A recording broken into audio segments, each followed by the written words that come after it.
Assalamualaikum warahmatullahi wabarakatuh. Perkenalkan, nama saya Mutiara Riptiani dari kelas 10 IPS 3 mata pelajaran Sejarah Peminatan. Di sini saya akan mempresentasikan materi sumber sejarah. Yang pertama, pengertian sumber sejarah. Sumber sejarah adalah sesuatu secara langsung atau tidak langsung memberikan informasi tentang fenomena atau peristiwa pada masa lalu. Sumber sejarah merupakan bahan utama yang dipakai untuk mengumpulkan informasi berkaitan dengan subjek sejarah. Yang kedua, jenis sumber sejarah. Sumber sejarah dibedakan menjadi dua jenis, yaitu sumber sejarah berdasarkan sifatnya dan sumber sejarah berdasarkan bentuknya. Sumber sejarah berdasarkan sifatnya dibagi menjadi tiga. Ada sumber primer, sumber sekunder, dan sumber tersier.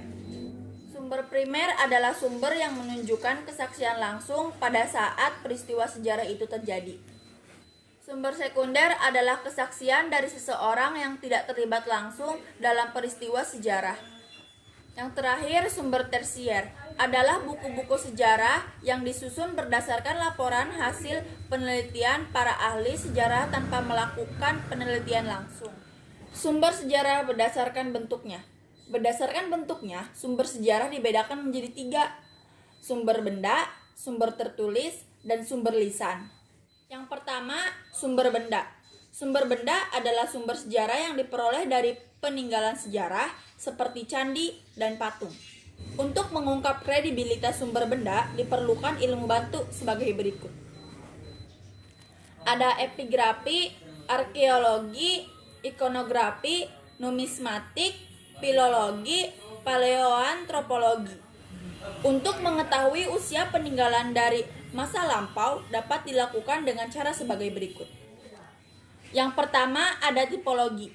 Tipologi merupakan cara penentuan usia peninggalan budaya berdasarkan bentuk atau tipe dari benda peninggalan tersebut.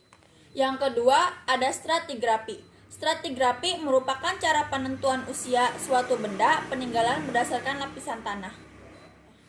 Yang terakhir, ada kimiawi.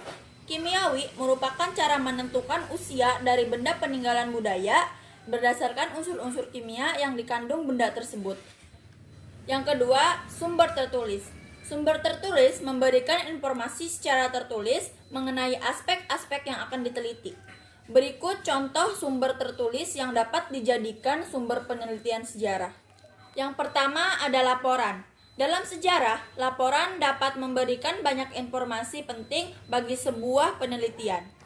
Yang kedua ada surat. Surat merupakan dokumen berharga dalam penelitian sejarah.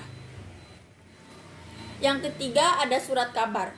Surat kabar biasanya memuat berita tentang peristiwa penting dalam masyarakat. Yang keempat ada prasasti. Prasasti sebagai sumber sejarah banyak memberikan sumbangan keterangan. Yang kelima ada kronik. Kronik merupakan suatu tulisan mengenai perjalanan seorang musafir. 6 ada babad. Babad merupakan karya tulis yang bercerita tentang pendirian sebuah kerajaan dan peristiwa-peristiwa yang terjadi di sekitar kerajaan. Yang ketujuh ada hikayat. Pada dasarnya, hikayat sama dengan babad, hanya berbeda dalam penyebutannya. Hikayat lebih dikenal di Melayu, sedangkan babad dikenal di tanah Jawa, Mataram. Yang ketiga ada sumber lisan. Sumber lisan adalah keterangan langsung dari pelaku atau saksi dari suatu peristiwa sejarah. Sumber lisan dibagi menjadi tiga, yaitu paklor, mitologi, dan legenda. Yang pertama ada paklor. Paklor adalah adat istiadat tradisional dan cerita rakyat yang diwariskan secara turun-temurun, tetapi tidak dibukukan. Yang kedua ada mitologi.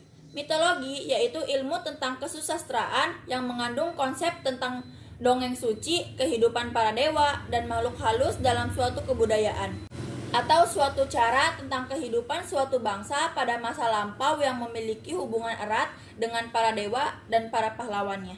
Yang ketiga ada legenda. Legenda adalah sebuah cerita rakyat pada masa lampau yang masih memiliki hubungan dengan peristiwa-peristiwa sejarah atau dengan dongeng-dongeng, seperti cerita tentang terbentuknya suatu negeri, danau, gunung, dan sebagainya.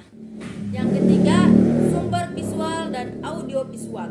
Sumber visual dapat berupa foto, monumen, bangunan, candi, patung, dan lukisan. Adapun sumber audiovisual merujuk pada sumber berupa suara atau audio dan komponen gambar. Itu tadi video presentasi saya mengenai materi sumber sejarah. Terima kasih, maaf bila ada kesalahan. Wabillahi taufiq wal hidayah. Wassalamualaikum warahmatullahi wabarakatuh.